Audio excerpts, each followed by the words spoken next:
Hello, ladies and gentlemen, and welcome back to another edition of the Pop Culture History Podcast. My name is Mike Larkin, and boy, do we have a show for you today and a hell of a topic. And well, what a better way to talk about this topic with a special guest, which is professional wrestler, LFC fighter, Lauren the Adventurous Ceccarelli to all you LFC fans, to professional wrestling fans, Laura Frazier.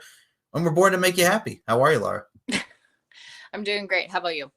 Good. First and foremost, if that title didn't give you any subtleties of what this doggone show is going to be about, we are talking about the career of Miss Britney Spears, the queen, as to all of us are, for what she does from her artistry, her personality, her music, and everything in doggone between. And I will say this because it has just turned 25 years. The debut album of Britney Spears, Baby One More Time, came out 25 years ago. This year makes 25 years. Can you believe that? No. That No. Even awkward pause, because it's here with me too, because it was for me when I first saw that. I'm like, are you fucking kidding me? 25 years. Because I remember where I first was when I heard Baby One More Time. TRL had just started up on MTV. We had the countdown shows, kids. Yes, before everything now with Vivo and everything from streaming, we had our TRL Carson Daly countdown shows. And I remember the video, watching it vividly. It's crazy just to think like how the importance and just like the ease of like coming home after school, TRL being on, the music videos being on, like that era right there is synonymous, which gave us such great artists like Britney, right? Yes. It was back in the time where like you couldn't just like open up your phone and be like, let's watch this cool music video. Like you had to like call in to a person or make a request, and like hopefully they can wade through the thousands of people that also made a request, and then they'll play the music video, maybe, hopefully. Yeah.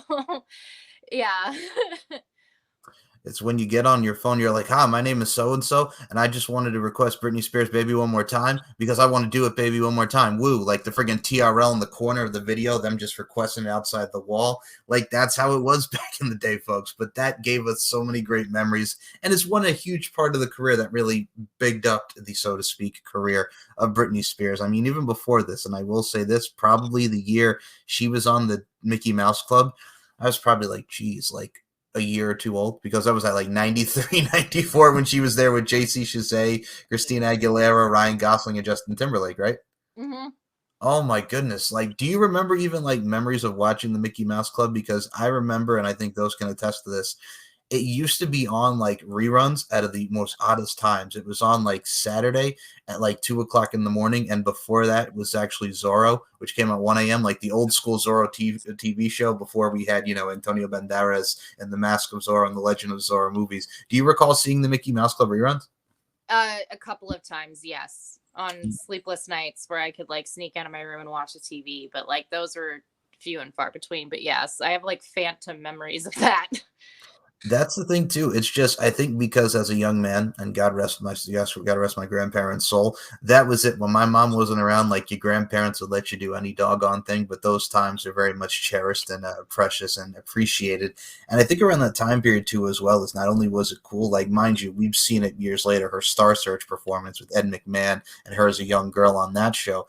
But I think really Britney coming to her own, and I'll ask you this, like, seeing Baby One More Time, the iconic music video, do you think that really trailblazed just the overall look, not only of the schoolgirl vibe, but also the fact, like, okay, here's the sex appeal in music videos, here's the great story behind music videos, but just the overall pop genre that would become and really what we see today?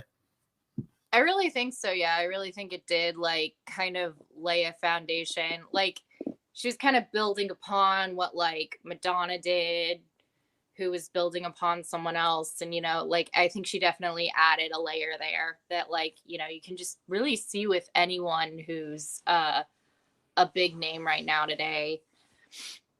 I think also what I did always enjoy about that song, first of all, I know Jack Black just did it for his Kung Fu Panda. He did a nice little tribute with him and Tenacious Z, which I thought was hilarious. That really showcased just Jack Black's little vibe and his little twist and spin from like a rock version.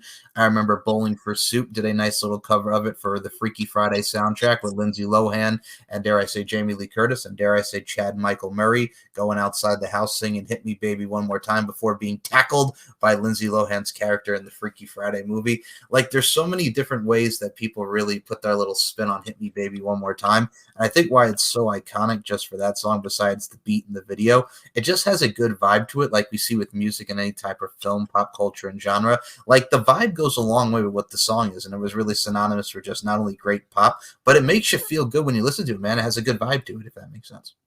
Yes, it does make sense. Also, the funny thing is like the guy who wrote it, I forgot who his name was, but it all came from like him just not understanding English, and it's like, or like not completely understanding English. So he meant to be like, "Call me, baby." It was supposed to be something like that, like calling, but it was like no, hit me up, baby. But it just went to hit me, baby, one more time, and it's like, oh, well, I guess that works. I think if I remember correctly, and I'm glad you brought this up, because Max Martin, who was his Swedish team, Right. yes, because this brings me up to Justin Timberlake, who was like May, like their Swedish accents became synonymous with May, and now we have May. It's gonna be May memes and everything since then. So you could thank Max Martin for Baby One More Time in May. So it gave us a lot of great stuff. So you were correct on that. But also, I got to add this to you. Funny part about this is, and I didn't know this until years later, Laura, like that song was originally for TLC, and I have visions and I have the overall thought process of, could you imagine Tion T-Boz Watkins singing the hook on Hit Me Baby One More Time and her vocalization on that? That would actually sound pretty cool. Actually, I kind of want to hear it now. Me too, but I'm curious, just like, all Can right, someone AI that, please? right, like that would be a great AI, like with everything in the technology that we have now. But I'm thinking to myself, like TLC 90 and 99, we had No Scrubs, we had Unpretty, it was the fan mail album. But something tells me, like, you turn that down and you give it the old Britney Spears, and I'm like, Britney did her thing with that, but that also made me curious to see what TLC would have done. It reminds me around the time. So here's another funny one that a lot of people forget. So In Sync's you know how Five, the Euro pop band, did Baby When the Lights Go Out? Remember that song from back in the day? Yes. So apparently that actually was originally for NSYNC. It's like, can you think NSYNC singing Baby When the Lights Go Out by Five with how they put their spin on it? Imagine if NSYNC sang that. I would also like an A. No, actually, they could record that. There's no excuse. Do it right now. Figure it out. Buy the publishing rights. I'm right there with you on that. But yeah, no, I think that album also is synonymous not only with Baby One More Time, but You Drive Me Crazy. And my thing is Her in the Green and the lovely Miss Melissa Joan Hart, the goddess that she is from Sabrina the Teenage Witch, and Clarissa Explains It All. Like, how awesome was that to see a teen movie like Drive Me Crazy and Britney being involved in that overall video at the end of the day? Because that's another one that stands out to be very iconic from her role. That is my favorite music video from that era. I really like the choreography in it. I really like the chair dancing. It's just really good. I like how she goes from like having the pigtails and then she takes it out and she's like, I'm done with work and I'm just gonna dance still at my work, but you know, we're having fun, we're vibing. But yeah, you could really see like this girl was like trained to dance. Like she's not just, you know, she knows what she's doing. Like she's not just, you know, someone that they like plucked off the street and they're like, you're gonna move like this and it's gonna look like no, she knows what she's doing. She clearly has a background in it, and that's what I really like about that video. Also the outfit, the green crop top and the black pants, just No, I'm right there with you. Like, and first of all, I'll embarrass myself. So what Laura Frazier here is referring to from the chair dance, it was just like stop and then this, yeah. the whole thing, but mostly that, which not only very, like, again, we talk about the sex appeal side, but it's great choreography. And I think a lot of people forget, like, it's funny, like we talk about choreography, like it's so memorable, just the videos, like from the boy bands or what have you. And a lot of people would say that stuff is cheesy now, but I'm like, it built the video. It tells the story, much like, and we'll equate how we both, you know, professional wrestler, wrestling, and everything that we're involved in. Like, if you don't have the foundation in the story, then what the heck's the point of the doggone music video, right? Yeah, exactly. It was telling a story with their bodies, basically, which is part of, you know, what they were doing with the song. You know, it's a song, so it makes sense you would dance to it to like give it a visual aid. Exactly. Like that's the most basic thing to do there. Exactly. And I mean, what I also liked about it around this time period, like you mentioned as well, first of all, that green top cut, I'll say magnifique, but also at the I same time, want one. It's the simple things. It's the subtleties, the intricacies, and nuances, folks. But like, you go from Baby One More Time, you go to You Drive Me Crazy, I Just Can't See. Two huge songs off that album. And then here comes From the Bottom of My Broken Heart. She's wearing like the blue sweater. She's got the doggone hat on. Excuse me while I swing from the swing. I'm depressed. And then she's singing by the billboard and the bus stop. And what were your thoughts on the transition from, okay, we got these two bops, so to speak, the two dance moves, the two like just overall beats and vibes, and then we slow it down a little bit to the nice little ballad. What were your thoughts on From the Bottom of My Broken Heart? I actually didn't see that one until later because, again, this was back before we could just look shit up on Right? YouTube. Yeah, no, I didn't see that one until I think I got some sort of like VA or like rent some shit from like Blockbuster or something. Sorry, like I probably sound like a psycho right now, but we used to also go to video rental stores and we could just like rent like episodes of TV shows, and that's how we would watch them instead of streaming. But yeah, it was something like that, and I finally saw a music video. The third one I remember seeing was Sometimes, Yes. Okay. which So she sang in the Jackson episode that I watched. you're welcome. I do my homework. You're welcome. We'll talk about this because it's funny. First of all, do not call yourself a psycho, Miss Puddle of Mud over here. The schizophrenic psycho. Yeah. So no, I completely understand because again, back in the day, folks, when we had a Blockbuster, not the one that's left in Oregon, that's the only one that's left is like some place in Eugene, Oregon or something. But we had Blockbuster, we had Hollywood Video where you can rent music videos, you can rent movies, and this is how we got around as opposed to streaming nowadays. But no, I'm right there with you because I mean, you had those two. You had Sometimes I Run, Sometimes I Had. Might I add the white in it, her on the beach with the volleyball. Again, nice imagery, a nice choreography, and like you mentioned, so God rest his soul, Lee Thompson Young. For those that don't know, he passed away a few years ago. He was at the age of 29. Very sad, but what a great actor he was. He plays the famous Jet Jackson. Think male Hannah Montana. Before Hannah Montana, folks. He was a actor from he lived in Hollywood with his mom. Then he went back to Wilstead, North Kakalaki, North Carolina, people, to live a normal life. And yeah, he was able to pick up the show he was in and just move it to North Carolina. That's the great part about it. He's like, you know what? Yeah, you know what? How about that? We're going to go to North Carolina. I'm just going to film in North Carolina. That's what I want to do, God dang it. Fuck it. I'm a star, bitch. We do things my way. I want to be a regular kid. I want to be a real boy. Cut the strings off of me, Pinocchio. But yes, no.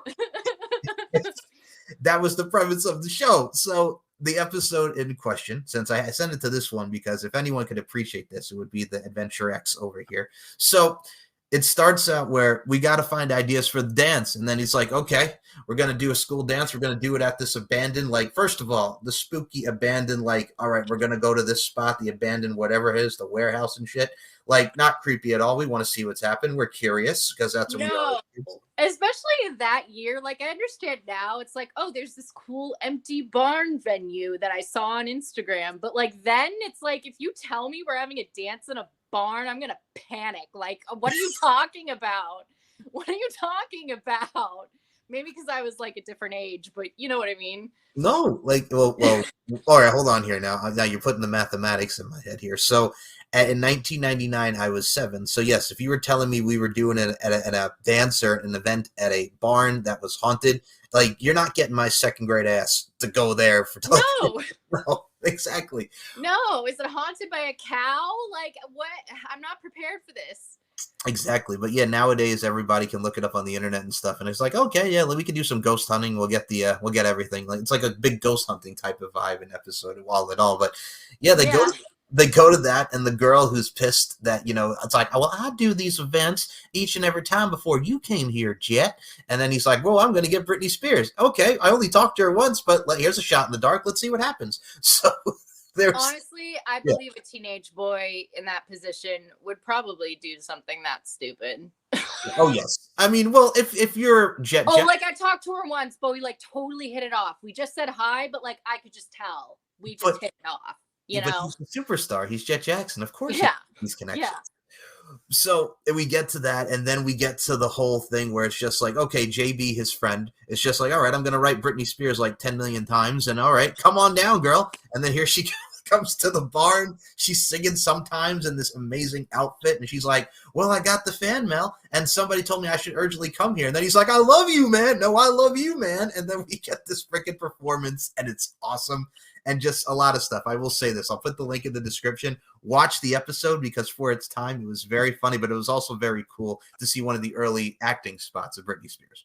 I just love how she's like, oh, well, I just got a bunch of fan mail. And her first reaction was, I better go to this place and not let me avoid the hell out of this place, especially a barn again. Oh, my God. Do you like the TV logic of instead of like, okay, this has got to be some crazy stalker type of fan. Like, I need to leave this alone. But hey, if they said I need to be here, it's urgent. I'm going to go, goddammit. Yeah. Britney was just like, I mean, I'm needed, obviously, to fight a ghost. It is my duty to perform Sometimes I Run at this abandoned barn that is haunted. Yes. Yeah, she's got to, please the fans, got to bump those record sales somehow. Jesus. But no, it's... And we joke about this now, folks, but at its time, it even still holds up today because it is a very funny episode. But then something else, we move over to the Nickelodeon side of things. And for me, I watch each and every one of these seasons because they're on Paramount Plus and they're on many different streaming sites. Kenan and Kel did Aw, Here It Goes to Hollywood Part 2. Kenan and Kel get on the wrong plane. They go to Hollywood and they go to the Julie Brown show, Downtown Julie Brown, and her talk show, and she was an MTV VJ at the time. And well, hijinks ensues because guess who's in the friggin' makeup chair, and guess who's at the show? Britney Spears. And Kenan faints. Kel not wearing a wig at all. Not. That's horrible, but yes, not wearing a wig at all, is sitting there in the makeup chair. That's her real hair. That is her real hair, damn it. So Keenan's just like, oh my God, it's Britney Spears, and then he faints, and then Kel's like, I'm the hairdresser, because they're trying to get away from security. Remember, I'm not supposed to be here, is Kenan and Kel, because they got booted. So Kel's just like, all right, I'm going to put green highlights in her hair, and just like spray, so to speak, and then she wakes up and screams, and yeah. That was he also cuts off random sections too. Yes, he cuts off her hair, green highlights. Britney never looked any better, right? No, not at all. And that was totally her hair. No, I honestly, if I saw Britney Spears, I'd probably faint too. Well, I actually did see Britney Spears once, but I didn't interact with her. Like if she had said words with me, I would have to go home because I was at Disneyland. And I was in front of the Jungle Cruise because it was down. Because like one of the boats got lost in the river, which meant it ran out of gas. And so they had to go get it and it takes forever. Anyway. And so we were outside and we were talking to people being like, sorry, the ride's down and just, trying to pass time. And someone's like, it's Britney Spears. And I'm like, where? And I like look around and they're like, she's over there. And it was really crowded as hell. And I was like, where? I need to see her right now. And I saw her.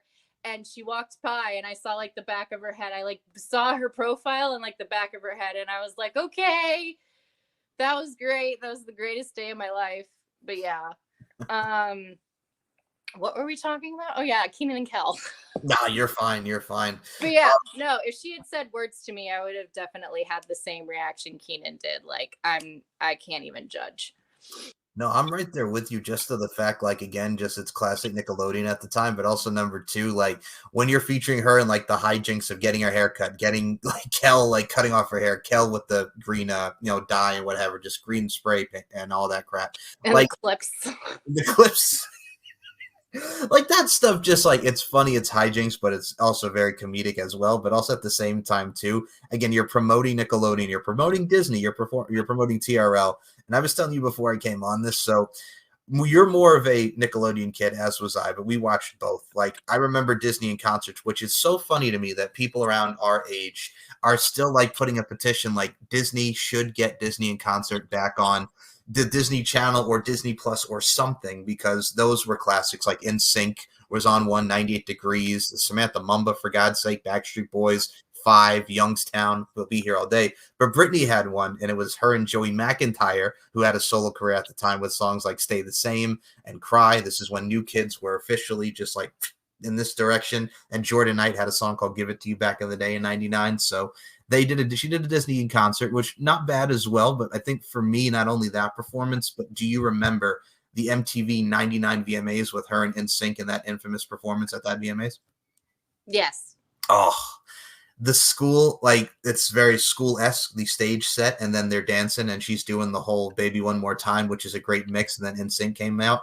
I remember as a kid, like second grade started, right? So September 99, my mom, and this is how old it is, folks. And I even hate saying this, but this is how, again, appreciate these moments, kids. You don't know how easy that you have it. So the blank tape, you put it into the VCR, and we taped the whole thing because I had to go to sleep because school was starting the next day. I was in second grade at the time. My mom taped the whole event for me just so I could see it over the weekend. So that is my earliest memories of watching the old tape, the blank tape, if you will, and watching that over the weekend. But what a performance, right? Yeah, no, I think my parents taped like a concert of hers in Hawaii for me. So I get it. Like, you gotta do what you gotta That do, you too. know? Exactly. Now, I don't have all right, I have the one experience of seeing Britney live, and it was special because it was very rare. So 106.1 BLI, which is a radio station on Long Island, New York. So growing up on Long Island, one of the hot spots, of course, is Jones Beach, right? Jones Beach has had many rock venues, rock concerts, what have you. So one of the popular ones that they had at the time was Winter Jam. So there was Summer Jam in the summer, Winter Jam in the winter, self-explanatory, my people. So Winter Jam had Britney was on it. No Authority, who was a very short-lived pop group that had that song "Can I Get Your Number, Baby? Hit Me with the Seven Digits," and many other acts. I just distinctly remember Britney and No Authority and others. But yeah, if you've not seen Britney live or have that experience of her, it's an experience because like this was the Sometimes era, Baby One More Time, Drive Me Crazy, from the bottom of my broken heart. Like the one time I can say that I saw her, it was not bad. Like definitely if you've not had the life experience, it's like seeing the Backstreet Boys now and like the Vegas, like their residency. Like you have to see it at least once. Yeah, yeah, especially pre Onyx Hotel. Because I saw her Dream Within a Dream tour. Mhm. And yeah, she just could really, before she got that injury, she could really go, and she can still go. Like, I saw her biggest residency as well, and she's still really good, but like, damn, before she got injured, she was really good.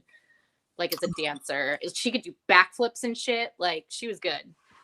Oh, no doubt. And I mean, I think that it's funny you bring that up because yes, if you've never seen Britney do a backflip in concert, it's something just because it goes with the routine, number one. But number two, we talk about storytelling in music videos and the choreography, but if the live experience of them, it's like it reminds me of like when 98 Degrees, like again, this is going back to Disney, but 98 Degrees, one of their performances, they were like in a spacesuits and it had something to do with, I don't really remember what the fuck they were performing, but I remember spacesuits and I'm like, what the fuck? Like, all right, whatever. It's like when NSYNC had the No Strings Attached tour and they're doing the Space Cowboy, and then JC's like licking the freaking floor while they're singing Digital Get Down. And it's like, all right, sir, you lick that floor. That's not going to be gross or nothing, but all right. So there's many different techniques and subtleties that they would do from their live performance to engage with the crowd, so to speak. Yeah, yeah, yeah. Yeah. It's You a different. know, it's the rock star life, okay? They were probably hyped up on something. Yeah, no judgment. I mean, it was No judgment, that's no judgment. Just, it's you got to stay awake. You got to do a lot of work. So you have to have a lot of output, and you're just out there, and it's like, I haven't licked the floor on stage in front of a bunch of people yet. Why don't we do it? he legit did. Like JC Chazet, he was in the mirror digitally getting down on the No Strings Attached tour on HBO. All of a sudden, you just see that tongue right on his friggin' reflection. I'm like, you go, sir. Lick that freaking floor. Make that change. So anyway, I digress.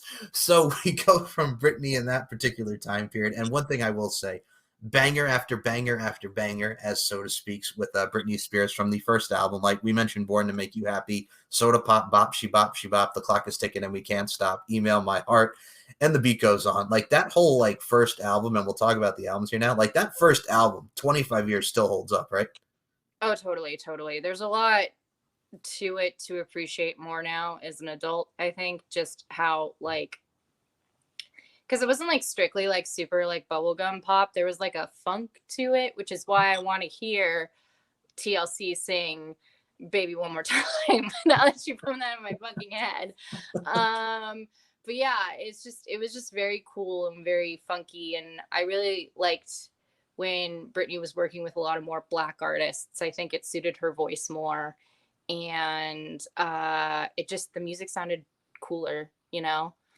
No, I'm right there with you. I remember like she was doing like a show with Joe Thomas. For those who remember Joe Thomas, I Want to Know and Stutter with Mystical and all those great songs that Joe had even from back in the day. Like you saw the R&B side of Britney come out in that funk, if you will, that funkified sound, baby.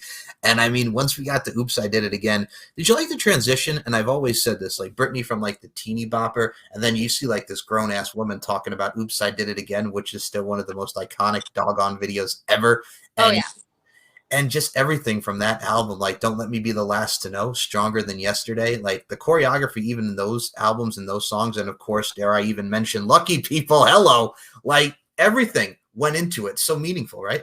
Yeah, no, it's definitely my favorite Britney album. I just have so much memories attached to it. Like when I was a kid, I would watch the VHS tape of I had a VHS tape of like NSYNC and Britney Spears, and I watched. I think they also like did. I had an interview of hers before the album dropped. Do an interview. I think it was on TRL or some MTV or VH1 show, some sort of live thing.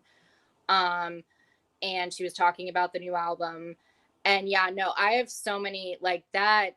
That made me a Britney stan, even though stan wasn't a term at the time, but or not a well-known term. And I was like, yeah, because I loved that album so much. I would dance to it downstairs. That was when Crossroads came out. And yeah, no, I love that album so much. That's like childhood nostalgia for me right there. All right, I think for me, now that you're making me laugh, and you see you're getting this into my head, Laura Frazier, I'm going to flip the script and flip it down and reverse it on you like we're Missy Elliott up in here. So I remember as a kid, I didn't have like the blank tapes or like a taped interview with her from like TRL, but I did have, I know which one you're talking about because there was an NSYNC and Britney Spears like mix of like their stuff in concert and tapes like that. But I also had the TRL 45-minute documentary where it was like behind the scenes of TRL. Everybody was walking through and Tyrese was on it because he hosted MTV Jams at the time. And they showed like live performances and Britney was one of them on TRL. But yeah, no, it's like you remember, like you mentioned, like Crossroads. All right, I'm going to say this. The movie was what it was. It was It's a fine. masterpiece. Oh, okay. You know what? Hold on here. It's So a masterpiece. stop it. So Zoe Saldana's in it. Come on. I know she is, and I like Zoe Saldana. Okay, you got me on that. But the movie is what it is. But it's a very memorable movie for many memorable reasons. But I mean, it's not the worst. Iconic. Okay, all right. Here it is. I wouldn't rank it up there like Spice World because people always have that critical thing about Spice World. But it was popular for the artist who was in the movie, so it makes sense. Yeah. Yes. No, Spice World is definitely more iconic than Crossroads, I would say. Yes. But Crossroads is pretty iconic. It's a little more grounded than Spice World is. I think they if it had just gone as weird as Spice World's went, it would have been great. But Spice World went crazy. And yeah, just you can't beat that. They met aliens, you know. Yes, they did. Meatloaf was there. Fuck. The whole nine, man. And I mean, no, with Crossroads, it was like what I liked about it too is as well as it gives Britney another role. It has music tied into the overall plot form of what the movie would be. It's very iconic as well for the movie form that it was in '02. And I mean, it gave us, I Love Rock and Roll by Britney from that soundtrack. It gave us a lot. I remember Boys, she did for the Austin Powers and Goldmember soundtrack. Like Britney was still doing it up from the performances, which I will say once more, like the Oops, I Did It Again, I Can't Get No Satisfaction, like mix at the 2000 VMAs. Yo, like it topped the 99 performance. Like the 99 one was cute and it was hip, but the 2000 is just like, all right, woman, gonna take it all off. She's performing in the mirror. I can't get no satisfaction. Oops, I did it again. Boom. Like that performance in itself was in a nutshell awesome, right? Oh yeah, 100%.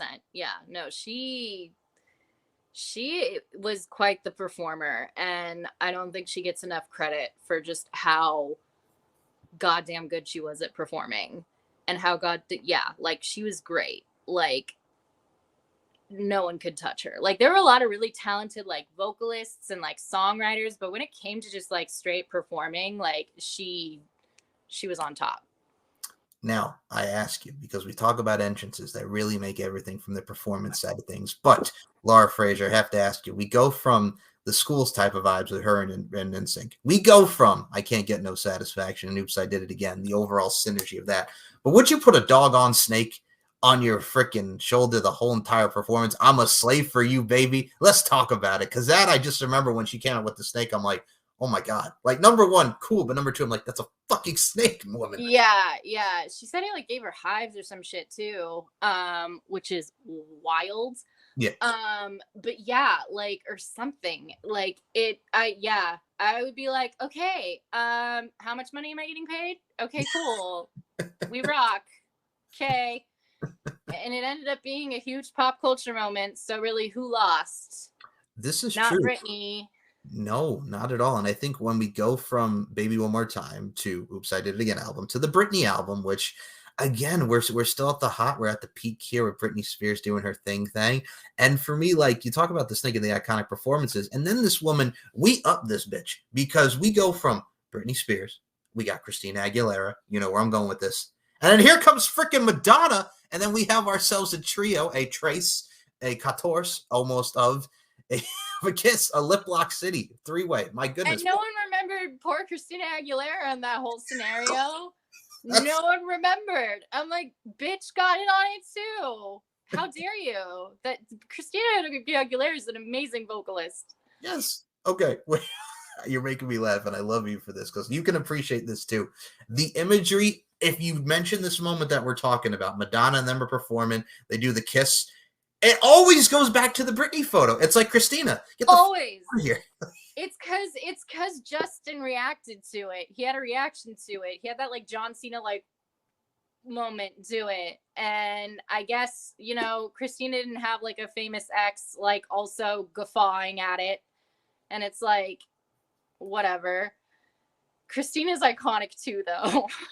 Yeah, and like what I loved about it too as well is because this was during when Britney Spears and Christina Aguilera. So Britney was doing, we mentioned Boys and Coming Off the Crossroads and stuff, but this is like when Christina Aguilera was like, "Bitch, I'm gonna dye my hair black, and thanks for making me a fighter." This is that Christina Aguilera type of fight that we got from Christina at the time. And that's a bomb song. I thought that was awesome. It was like that dirty. Like, give that album its flowers because that album Stripped is like really, really good. Like, people talk about Genie in a Bottle, but I'm like, that Stripped album's really, really, really, really good. Mm-hmm. Yeah, it's fire. And people do not give Christina her due either. She's great. Now, I dare ask, because I've always put him at like this, because everybody talks about the boy bands in the late 90s to the 2000 genre to where we are now. It always goes Backstreet, NSYNC, 98 Degrees. So I'm going to put this list here and tell me if you're correct with me on this. Ready? Britney, number 1. Christina, number 2. Mandy Moore, number 3. Jessica Simpson, number 4. Yeah. Yeah, okay, fair enough. I just figured I'd point that out there because not just around the time that they all came out, but I've always considered it like that. And I've always liked Mandy Moore. Don't get me wrong. I miss Me Like Candy. Bubblegum Pop. That's another song that was very like funky. Like that sounded cool. Candy. I like that one. Yeah, of course. And I mean Jessica Simpson with I Want to Love You Forever, which did you remember the controversial like backstory behind that she tried to make it out like it was this? Okay. So they did an interview with her around the time when I Want to Love You Forever came out. Boy, I Think That I'm in Love with You, her debut album, right? So they interview her, and she's talking about, it could be their person's love of God and whatnot. I'm like, all right, as a Catholic man, this song is not about Jesus. Stop it. Like, she tried to make it out like it was like, could be a person's love of God. It's like, no, I want to love you forever. In the lyrics, it's like making love. We're talking about sex. We're not talking about our love of Jesus. Praise the Lord. I'm going to go to church on Sunday. No, Jessica. To be fair, she was probably in a really tough spot because that was back in like the purity ring days. I don't know how the fuck Britney got away with dancing in a schoolgirl outfit saying hit me one more time at like 14, 15. She was like 15 when she did that video. I don't know how she got away with that and was still like, I'm waiting until marriage, guys. Like, I don't know how I don't think she did. I think people were like, are you shitting me? At least from what I could remember. But like, I was just like, whatever. It's a performance. You guys are taking it too literally. True. Anyway. No, you're right, actually, because, all right. See, you bring up a great point here, Miss 15 and Purity Rings. This one going back with the Purity Rings. Yeah. But no, that was a long ass era. It was, man. Like, all right. Gross. Oh my God. I don't want to think about, like, it got to the point with the Jonas Brothers, and it's like, I don't want to think about that at all, to be perfectly honest. Hey, I just go straight back to South Park. I got a ring on my finger. I'm Oh sorry. my god, that episode was funny though. That was funny. I'm sorry, Mr. Mouse. I Yeah. think we're gonna put on the purity rings, huh? So anyway, going back to the purity rings and the youngness at the time. So I think when Candy came out, Mandy Moore was like 15, and Brittany and Christina, when they came out, and Jessica, they were both like at the age or just on the cusp. They were like 18, 19, but still at the end of the day, that was synonymous with the message of purity rings. So you would be correct. Yeah, as I'm looking at the math and looking at the time at the period, but yeah, you're right. That is very true. I had to go with the image. So, but no, I mean, we go from that, and then we get to, all right. So we mentioned Brittany and Justin were a thing, of course, the very popular relationship that they had, and just the overall lovebirds that they were. Then they break up, and then Brittany goes with doggone K-Fed Kevin Federline, who was her backup dancer. And my thing about this was this. I had no idea who this dude was because I remember he had his hip hop album at the time, and it was a song called Popo Zao, which is the dumbest name of a song ever. I'd rather listen to the Bum Bum song by Tom Green than listen to Popo Zao by Kevin Federline and whatever rap he put out. And I also remember, just because, again, wrestling fan, him and John Cena wrestled on Monday Night Raw. Yes, kids, that happened. And what were your thoughts on her transition from, we go from Justin, then we go to K-Fed, which led to a whole lot of drama and whatnot? I think it was a step down. It was, absolutely. And a step down. It's Jay. I mean, I understand, like, if they weren't good together, then obviously break up. But, it's like he's still a catch, Like, I know he did some things that were not favorable, but he was like a kid at the time. Like, I'm sure as a grown man, he wouldn't do those same things, hopefully. But yeah, I just think it was a step down. I don't think he was that. It didn't appear, I don't know them, but I don't think it didn't seem like it was fun. I think for me, and this, I mean, obviously we all go through our trials and tribulations, and we've spoken about it very openly as people in our same similar routes, and all of us as a whole. I think all of us as people, like from where we are at whatever age we are and how we continue on with life, I think you can concur, we grow, we adapt, and we really see things, and we put things into perspective. And I think that's one of the beautiful things that make life the way it is. And for Britney Spears around this time, we go from K-Fed, and I remember when Give Me More came out, and first of all, still a banger. Give me, Oh, yeah. give me. She did the VMA performance, and like, I know she was going through some stuff, but I always said that was kind of a tough one for me because that was during the tough. Yeah, I was very confused when I saw it. I was like, this is not what I'm used to seeing, because I'm like, it's Britney. She's got the moves. She's got the presence. She's just got it. And then I saw that and I was like, this is not what I'm used to, and I'm not sure I like it. No, I mean, and the thing is, at the time, is, if you recall, like, this is, again, shortly after this would be, I'm gonna shave my head. I'm gonna put an umbrella, Ella A, through a windshield, which, I'll be honest with you, I know we talk about mental health and the mental state, but if the paparazzi is constantly like right here in your face, oh yeah, fuck them. I don't blame her. I Fuck really 'em. don't blame her. I'm sorry. And I know people at the time were like, oh You're my like, we really God. care about you, Britney. We really care about you. That's why we're taking pictures of you when you're clearly pissed off for $1,000. We really care about you. Well, that Fuck was you. No, that was my thing, because these news outlets were just like, oh my God, Britney, she's spiraling. I'm like, well, you have the fucking paparazzi in your fucking face. Yeah. Yeah, I would fucking snap too. God, they're lucky it was just the car that got damaged and she put the fucking umbrella through his skull, asshole. Sorry. No, you're fine. No, don't even. It's okay. No, I mean, you could say erratic behavior, her being like on the beach and like wearing what she's wearing, a bikini, and whoever she's hanging out with, and the drunk vibes. But here's the thing. Women She's also been through a lot. Right. Okay? Like, let her have it. Let her be alone. Let her just have it. And mind you, being through a lot, I mean, we've seen the documentaries. We've seen the Free Britneys. We've seen everything from that. I got to say, I watched, and it's funny because this ties into LFC for a second here.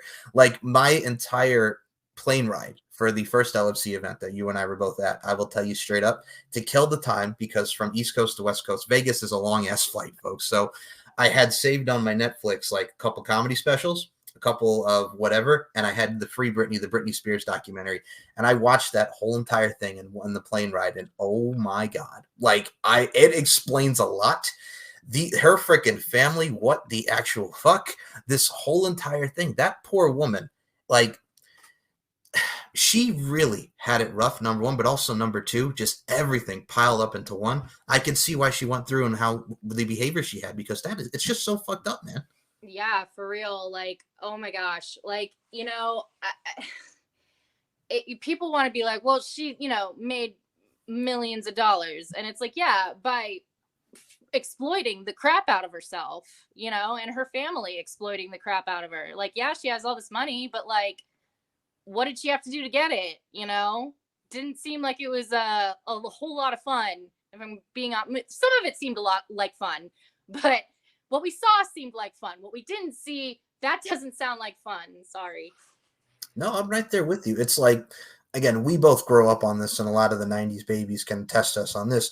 Like, when you watch Quiet on Set, like about Dan Schneider and all that cast members and whatnot, like, we love those moments. We lived in those moments, like, with those shows. And then you see what the fuck happened, and it's like, holy shit. You know what I'm saying? And then it dawns on you, like, yeah, that was inappropriate. Like, that was fucked up. Like, the moments we're seeing, but everything that they went through, which, by the way, as a side note, fuck you, Dan Schneider, because Yeah, for real. no, Yeah. did you see this motherfucker's he's like suing the Quiet on the Set, like, Yeah, bro. yeah, I saw.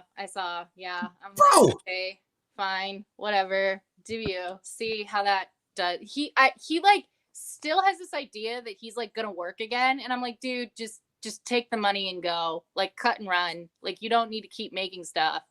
Like, that's kind of like not acute, not diagnosing, just saying Yeah. that is a trait of a narcissist. Like, okay, you don't realize you like massively fucked up and no one is gonna want to work with you because look, like, just take the money and go. Just shut up and leave. Well, that kind of like equates with me too. It's like what Britney went through, like poor Amanda Bynes, like, and all the crap. Yeah. Like, that whole thing, like, I equated to Amanda Bynes with Britney. And I mean, Britney had to go through that. Amanda Bynes had to go through that. It's like, again, we love the entertainment industry. We love the art form. We love performing and the entertainment value. But I mean, there's a lot of sacrifice and shit that goes into it, number one. But also, number two, it's like, this is unfortunately one of the faux pas that really goes into what they do. And I mean, you look at Britney now, I mean, she came through with Hold It Against Me, and she still kicked ass onward and upward with the music that she put out around that time period in the early 2010s. Like, I mean, if she could come back from what she went through, and I mean, there's ups and downs and everything, but the woman's music is timeless, and she can even still get out hit after hit after hit, and it would still be golden in today's era too. Oh yeah, totally. If she worked with if she wanted to, I'm not sure if she wants to, but if she worked with like the right people, she definitely could put out some stuff. Like, she just really knows how to perform, and I think people don't give her enough credit in that regard, because they're just like, well, she just sang the songs and did the dances, and it's like, yeah, but like, no one sang the songs and did the dances like her. I agree with you. And I think what I've always appreciated about her too is, like, I'll be honest, this one over here, talk about the Britney stands before stands became a thing. I wrote you, but you still ain't calling. So, like, I remember as a 7-year-old, man, like, I wrote Britney Spears a fan letter when I was a kid. Like, we all had that type of fanatic vibes, which I remember her episode. This is why also I liked her, because she was really genuine and she's really appreciative of her fans. Like, they did Fanatic on MTV back in the day. She was featured just on that overall impression that you get from Britney Spears and the love that she has for her fans. It also got that stupid episode with Eminem, which I don't know if you remember this. So this girl was into hip hop and Eminem, and she wrote like a paper of her high school about Eminem. I'm like, all right, if you want to talk about inspirational figures or people that inspire, Eminem, you do you. Hi, my name is. And then she gets to go to where he used to work and be like a busboy at this friggin' restaurant. And she's like, oh my God, Eminem wore this apron. I'm like, yes, there were some wholesome moments with Britney, and then there was weird girls like that going back to Eminem's restaurant and waiting those tables. God damn it. So yes, but no, I digress. That was Hey, I've done plenty of school assignments about Britney Spears, so Did you really? I cannot judge. Okay, all right. Now you got me curious on this. What were the assignments? Was it like a paper, or did you do like a whole thing? What was You have to do book reports of like an autobiography of like a person of note, like a public figure. And I had a friend, one of my best friends did Jane Goodall. I know someone who did Tiger Woods, the people doing like athletes and like really inspirational figures. So who do I pick? but Britney Spears, obviously. That she inspired me, okay? And everybody, I got red for filth for that. And I was like, listen, okay, you laugh now, but I'm gonna have the last laugh. And I did, so fuck all of you. I like your style, woman. I like your bluntness. I like your style. But yeah, no, I feel you wholeheartedly on that. It's like, again, and we always talk about inspiration, and dare I say the term muse. Yes, I'm going down the art realm here, folks. I'm talking about our muse, so to speak. Like a lot of people, it doesn't matter what form of entertainment or whatever walk of life it is. We all have that inspiration. She inspired a lot of young girls to do what they do now. And if it wasn't for the artists that we see now, like we wouldn't, it wouldn't, if it wasn't for Britney Spears or Christina, like we wouldn't have the artists that we have now. And I think also on her end, like she's been in the news again for the hotel incident, which I'm going to say right now. Oh, now what are your thoughts about this? Because I know she was talking like she didn't feel like at the hotel she felt loved. Like there was a lot of stuff going on in the news about her now. It's like it's always something. What were your thoughts on hearing about that at the hotel? I actually didn't look into it yet. I've been scared to look into it. I don't know what happened. It was I saw headlines, and that's as far as I got. Yeah, like I looked like a little bit about Laura, and I'm like, okay, it's like mental health thing. She didn't feel loved at the at the hotel, and I know she injured like her foot, and I'm like, you know what it is too, and I've always said this with Britney, and I love Britney Spears to death. It's just it's unfortunate, and I think also her mental health. And I say this, we always talk about mental health being so important. I think with everything that she's gone through, like with everything like we talk about the trials and tribulation in today's form, like just leave the woman alone. It's again like it is Chris Cocker all over again. Leave Britney alone. She's for serious. Like she's been through a lot, okay, and she's going to be weird about it. So that's the consequence. That's the consequence of exploiting a person is they're gonna be really fucking weird for a long time, and you're just gonna have to be like, okay, yeah, we as a society did this to Britney Spears, so we just kind of have to like, you know, deal with the results. I think not to completely absolve her, but like that's part of it. It's a two-way street. Yeah. I will add on to that, Miss Two-Way Street. Stay in your lane, baby. Yes. Yeah. No, I think what I can add on to that's very apparent is like it's upsetting to see, but also I kind of see it like with celebrities, like it's the norm because it's like, well, what the fuck do you expect? And we mentioned paparazzi, but it's just like with everything for like the past 20 years, like I'm putting myself into the limelight. I am on this stage fucking dancing, choreography, signing autographs, the whole nine. It's like you don't understand the stress and the fucking stigmas and the constant grind. Like, of course, I'm going to be a little weird because I want my goddamn space to put in the most terms. I'm such an introvert that it's like really hard for me, like as a performer, to like do like the performing part's easy, but like when people want to like come up to me and talk to me like about it, I'm just kind of like, like it scares me. You've experienced that. But yeah, like, you know, it can be really stressful for someone who isn't like a super social person who just likes to, you know, be in the spotlight for like a couple of seconds and then cut and run. You know what I'm saying? So pretty much what Laura Frazier just said there. And I'm going to put this out into the universe. And I'm saying this in the most sarcastic way ever, but also it's funny because I have to get it out of my system with this introverted son of a gun over here. She big leagued me at the FSW arena. Yeah. No, I'm kidding. Kidding. I just had to say it. I'm only teasing. It's a joke. No, I can understand that because I've also been around a lot of introverted people. So when that happened, I took no offense because I'm like, all right, I get it. Like I big league everybody because I don't want to talk to anybody. I big league everybody. Put it on a t-shirt. Laura Frazier. I big league everybody. Oh my goodness. Put the merch out today, people. I don't want to talk to anybody. Like, just let me vibe. I promise. Like, I don't know. I just have a lot of bad experiences with people, and it's very much negatively informed how I interact with people. I'm getting better at it. I'm trying to get better at it. I'm trying to adjust, but every once in a while, I need my space. Sorry. No, I totally understand. I will always say this will be a safe space for you, ma'am. So I got you and all those. You're welcome. But back to Britney Spears and not big leaguing people. So, so Britney Spears, yes, that was the latest of what happened at the hotel. And again, people, what do you expect? This is what you've done for the past 20 plus years. We might be a little bit weird about it, but at the end of the day, this is what happens with fame, fortune, and also leave me the fuck alone, which I have to say this. Chris Crocker, we mentioned him earlier. I believe that was the gentleman's name, the YouTuber. Do you know what he did? Like, I found out years down the line after he was doing those YouTube videos where it's like he's singing Damaged by Danity Kane.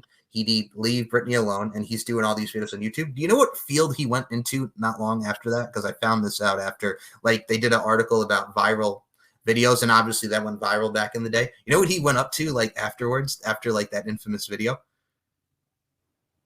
Take a guess. Drag? No. No. I don't Apparently, know. apparently he went into, like, adult entertainment, and I'm like, all right, that's cool. Okay. Like, I'm like, all right, like, this is kind of the other side of the tracks, but okay, I'm here for it. You know what I'm saying? Do you? And I think what's awesome about him is too as well, like, just that one video. We talk about things going viral in today's social media. It's like that one video is synonymous with his career, and it's still awesome. Like, it was, first of all, he was in the moment. He was right. And he was right. He was right. Leave her alone. We should have left her alone. We should have heeded Chris Crocker's words. Yes. Chris Crocker was a prophet of shit to come. We should have listened to him, and we didn't. And we are now paying the price of Britney acting weird at hotels. Well, let's also be. This is what we did. We did this to ourselves. Let's also be honest here. Like, that dude, not only, like, if people can say, like, that was for attention, but I'm like, that dude is a diehard fan, and he was literally in the fucking moment. Like, look, I get it. Okay, I get it. You know? Yeah. He felt the parasocial connection was strong, and he just had it. And he had probably also had a drink or two. True. I mean, first of all, again, that makes for content, but also at the same time, too, when you're that much of a fan of someone, and again, you hear it, like you mentioned, like he is synonymous for what would become later years. But I look at it like this, like, too, and I look at when it comes to people, when it comes to wrestlers, when it comes to people in general, anything pop culture, what have you, give people fucking space. Like, just chill. Just chill. Give people space. If you would not treat a coworker or like some random person on the street that you don't know like that, don't do that to anybody. Like, I wouldn't go up to a random person and be like, you ugly bitch. You're like, no, I would not do that. Why would I do that online? Why? Well, I mean, all right. So first of all, you also now have the image of Chris Crocker in drag now. Like, I could see RuPaul's Drag Race, and then here's Chris Crocker walking down the aisle. No, but I mean, the fact I would be into it. I'd watch. I would too. Like, it's funny, it's good, and it's a classic, entertaining show. As RuPaul's Drag Race, I actually got into that because I had you mentioned coworkers. I have a coworker. Like, I used to work for a market research firm, so my coworker, still friends with her to this day, sweetheart of a human being.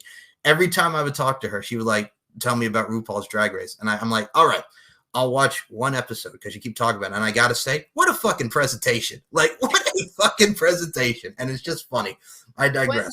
Was it the season with Derek Barry? Yes, it was. Okay, so of course you're going to fucking watch it, Michael. It was good. Like, I can appreciate that. I can appreciate it. I'm like, all right, I'm hooked. But no, it's a very good show. I will say, very underrated for those who have not seen it. But yes, going back to leaving people the fuck alone, like the space, like you mentioned, like coworkers and not having wanting to deal with that, but also in today's social media realm, we could just feel free to fly and go, fuck you, bitch. Say it. Okay, here's the thing. Say it on the keyboard or go into somebody's DM. Say it to their face. Yes. See what happens.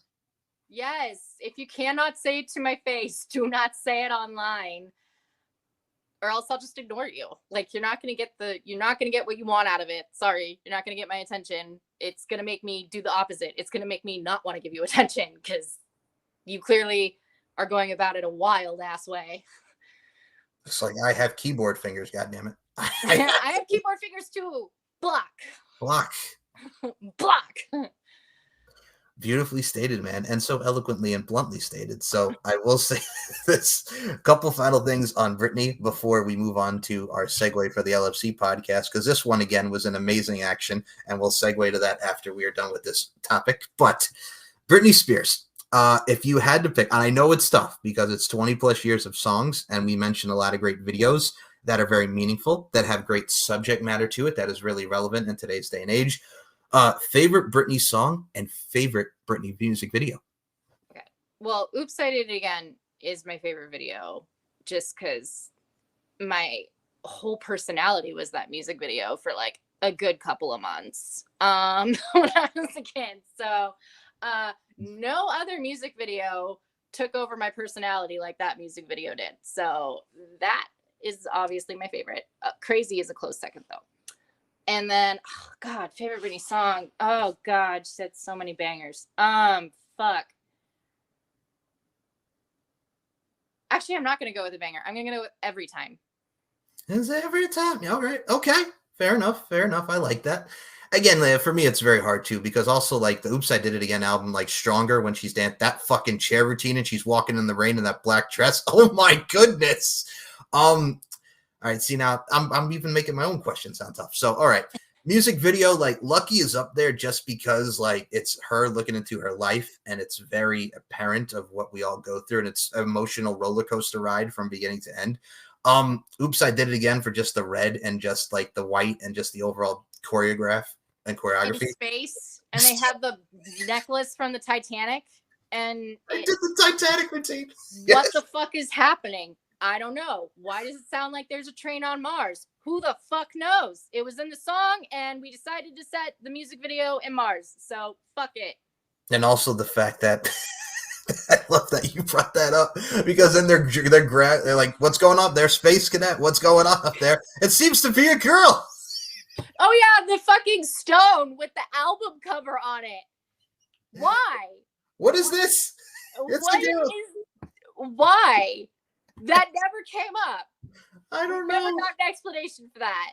But it's a girl. Oh my God, what do we have here? It doesn't matter. It's Britney Spears. That's the theme of that music video. It doesn't fucking matter. It's Britney fucking Spears, and she made it fucking work. All right. So I will put it like this. So, all right, I'm going to put it like that. Favorite Britney song. I mean, I got to go Oops, I Did It Again. But as far as videos, it's a tie for me because Crop Top Green, You Drive Me Crazy is up there and Melissa Joan Hart doing her thing. It's a tie between that and Baby One More Time just because like the choreography goes from the outside corridor with the friggin' and she's in the car. It goes from the classroom and the overall hallway. It goes to the fucking gymnasium where they're playing the basketball game and she's friggin' rolling with the basketball, doing the tricks like she's fucking AI up in here. So that is up with me. But I think anyone has a great meaning to it. But it's a tie between Baby One More Time and Crazy for video. And I got to go Oops, I Did It Again for the songs because she's not that innocent. Goddamn. No, she is not. So, but what she is, and she is a queen, a welcome to the queendom, to quote Stephanie McMahon, of pop and one of the great genres and great music of the late 1990s. To the 2010s, 20s, we're almost going on 30s in a few years, but her music is timeless, and I think her personality and her as a whole is timeless as a being, right? Yes, she seems swell. Just from all the stuff, like I remember back in the day, they were talking about how she was like giving out $100 bills to people in her town, like after like her first album dropped or something, and it's like, damn, like that's really fucking nice. Like, how can you hate on that? But isn't that like one of the main things that also is very important about becoming someone who's a celebrity in limelight and a key figure in pop culture? Like, never forget where you come from. Yeah, and I don't think she ever did.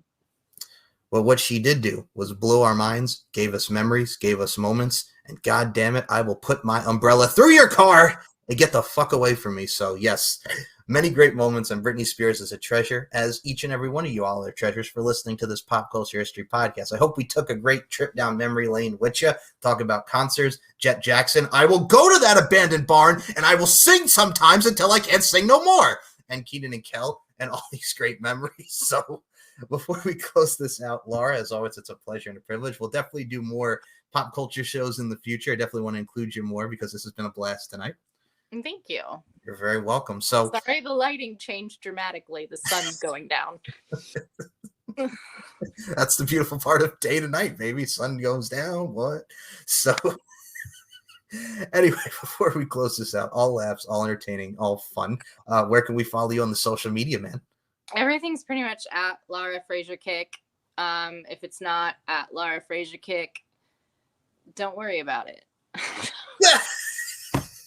If it's not Laura Fraser Kick, don't worry about it. I like your style. Links will be in the description below this. One of my favorite new plugs of friggin' social media. If it's not that, then don't worry about it. I like your style. So if you want to follow this show, pop_culture_pod on the Twitter. And it's the norm, folks. StevenMikeShow.com, LFCfights.com. Subscribe to Mike Larkin92 on YouTube and MLarkinMB and Larkin_92 on Instagram and SM Show 1 or MCL92 on the Twitter machine. I am here, there. I am everywhere. And if it's not me, to quote this one, don't worry about it. So in that realm, we are going to be featuring and going on to not only pop culture, but we're going to move on over to the LFC podcast as we are going to watch Lauren's bout back with Angelica, the Italian knockout Cole from LFC 38, in a very memorable bout. And we got a little contest that she's in. I will say this before we even go into that. Vote for her. Goddess Among Us, god dang it. Contest. It's going to be awesome for LFC. Prizes, money, contracts, and a whole lot of Lauren Ceccarelli. Give her a vote. I already gave you a vote, by the way, so I hope you win. Thank you. I've given myself a vote, too. Yeah. Best of luck. I will vote for myself. I love myself. I am a goddess. So on that note, all you goddesses and lovely people out in the world, my name is Mike Larkin for Laura Frazier. We will see you in the next edition of the Pop Culture FC podcast. We are moving on over to LFC, and we won't be at that crossroads, so you won't be lonely. Oh, my God. Thank you for listening. We'll see you later. That reaction says it all. Thank you, Laura.